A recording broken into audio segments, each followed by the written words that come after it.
Hey everyone, welcome to CLAT point. आज का हमारा सेशन एक बहुत ही कंट्रोवर्शियल इशू के ऊपर होने वाला है, जिसको skin to skin contact case भी कहते हैं और जिसका ओरिजिनली जो नाम था वो था Satish Ragde versus state of Maharashtra. इस केस को अंदर जो वर्डिक्ट आया था, now supreme court has change it. अब वो ऐसा नहीं रहा है, लेकिन जब ये वर्डिक्ट आया था काफी कंट्रोवर्सी में रहा था। और ये केस जो है ये अपने आप CLAT UG, CLAT PG, DU LLB जितने भी एंट्रेंस 2022 में आने वाले हैं सभी के लिए इंपॉर्टेंट हो जाता है। क्लैट यूजी में as a current affair, DU LLB में लीगल केसेस के अंदर इसको पूछा जा सकता है, करंट अफेयर के लिए इसमें पूछा जा सकता है, और एलएलएम में तो बिल्कुल ये केस रिलेवेंट है ही है। तो यहां पे इस टॉपिक को हम समझने की कोशिश करेंगे। Satish Ragde versus state of Maharashtra जो एक केस हुआ था, यहां से क्या कंट्रोवर्सी क्रिएट हुई थी और सुप्रीम कोर्ट ने अपने वर्डिक्ट में क्या चेंज किया। तो सबसे पहले देखो, बॉम्बे हाई कोर्ट में एक केस आया था, एक नहीं वैसे दो केस आए थे, जिसके अंदर बॉम्बे हाई कोर्ट की नागपुर बेंच ने यह फैसला दिया कि सेक्शन 8 ऑफ पॉक्सो एक्ट के अंदर अगर स्किन टू स्किन कांटेक्ट नहीं होता है तो ऐसे केसेस को आप सेक्सुअल असल्ट की कैटेगरी में नहीं डाल सकते हैं। इसका काफी क्रिटिसिज्म हुआ था और उसके बाद सुप्रीम कोर्ट के अंदर यह मामला गया था। नेशनल कमीशन फॉर वुमेन ने भी सुप्रीम कोर्ट में अपना केस फाइल किया था, साथ ही साथ जो अटॉर्नी जनरल हैं हमारे, उन्होंने भी इसके अगेंस्ट में अपील फाइल करी थी सुप्रीम कोर्ट के अंदर। आगे बढ़े उससे पहले आप लोगों को बताना चाहता हूं कि हमारे इस प्लेटफॉर्म के ऊपर क्लैट यूजी 2022 के लिए लीडर्स बैच चल रहा है, जिसमें आपके सारे कोर्सेज कवर कराए जाएंगे, GK, logical, critical, legal, English, maths, जिसकी कॉस्ट है 15,999। क्लैट यूजी के लिए मॉक टेस्ट का हमारा ये कोर्स है, आप इसमें अपने आप को इनरोल कर सकते हैं। क्लैट एलएलएम के लिए मॉक टेस्ट का हमारा ये कोर्स है। क्लैट एलएलएम के लिए हमारा पूरा क्रैश कोर्स है, जो आपको क्लैट एलएलएम का सिलेबस है सब कुछ यहाँ पे कवर किया जाएगा।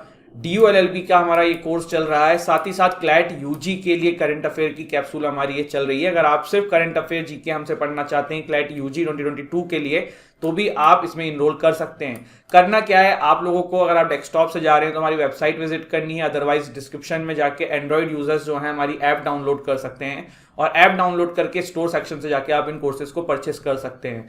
इसी के साथ हमारी एक फ्री ऑफ कॉस्ट इनिशिएटिव भी है, मंथली मैगजीन, जिसको आप परचेस कर सकते हैं। सॉरी, जो फ्री ऑफ कॉस्ट इसको परचेज नहीं करना है, आप ऐप डाउनलोड करेंगे, स्टडी मटेरियल्स में आपको मंथली करंट अफेयर मैगजीन जो है क्लैट पॉइंट की अवेलेबल हो जाएगी। तो आप बस आ जाते हैं हमारे इस आर्टिकल के ऊपर। तो यहां पे देखिए, बॉम्बे हाई कोर्ट के इस वर्डिक्ट के अगेंस्ट में मामला सुप्रीम कोर्ट में गया था और सुप्रीम कोर्ट ने बॉम्बे हाई कोर्ट के इस जजमेंट को रिवर्स करते हुए कह दिया कि भैया section 7 of the POCSO act का जो मेन मोटिव है ना, वो यहाँ पे स्किन टू स्किन कांटेक्ट देखना नहीं है, सेक्सुअल इंटेंट देखना है कि जो बंदा था जिसने ये घटना करी है उसका इंटेंट क्या था, उसका इंटेंशन क्या था, और उसको क्राइटेरिया रख के आप अपना फैसला दीजिए। तो ये बात यहाँ पे ऑनरेबल सुप्रीम कोर्ट ने किया और जो बॉम्बे हाई कोर्ट का वर्डिक्ट था उसको बदल दिया। मामला क्या था, देखो बॉम्बे हाई कोर्ट के अंदर दो केस आए थे। एक ये था जिसमें grouping of a 12 years old girl का ब्रेस्ट की बात थी और उसमें यह था कि उन्होंने स्किन टू स्किन कांटेक्ट नहीं किया है, और दूसरा ये था कि एक बंदा जो है वो प्रिपरेशन कर रहा था सेक्सुअल असॉल्ट करने की 5 ईयर ओल्ड के साथ, और इन दोनों के अंदर ही कोर्ट ने, बॉम्बे हाई कोर्ट ने ये पाया कि स्किन टू स्किन कांटेक्ट नहीं है। ऑल्दो सजा दी थी लेकिन काफी लेस पनिशमेंट दी थी, अगर पॉक्सो एक्ट के अंदर सजा देती तो बहुत ज्यादा पनिशमेंट होती। तो जिसके चलते हुए यहाँ पे काफी कंट्रोवर्सी हुई थी और सुप्रीम कोर्ट में मैटर गया था, जिसके बाद सुप्रीम कोर्ट ने इसको, सुप्रीम कोर्ट के अंदर जो केस का टाइटल था जिसमें वर्डिक्ट आया है वो था attorney general for India versus Satish and others. ये सब तो चलिए ठीक है, ये तो इस केस की बात थी, बहुत माइन्यूट सी चीज थी। एक चीज आपको बताना चाहूंगा, पॉक्सो एक्ट देखिए गाइस जो है ना, क्या है पॉक्सो एक्ट की फुल फॉर्म क्या है, prevention of children from sexual offences act. ये एक्चुअली में आया था 2012 के अंदर और 2019 के अंदर इसमें अमेंडमेंट आया था। वाई 2019 के अंदर अमेंडमेंट आया था, कोई बताएगा? बिल्कुल, जो कथुआ रेप केस हुआ था उसके बाद ऐसा देखने में आया था कि पॉक्सो एक्ट के अंदर कुछ चेंजेस करने की जरूरत है और इसको थोड़ा सा डेफिनेशंस को इसकी ब्रॉड करने की जरूरत है, जिसके चलते हुए 2019 में पॉक्सो एक्ट के अंदर अमेंडमेंट आया था। अदरवाइज जो ओरिजिनल एक्ट था वो 2012 में पहली बार देखने को मिला था। तो this is what we have to discuss, और ये यहाँ पे हो चुका है।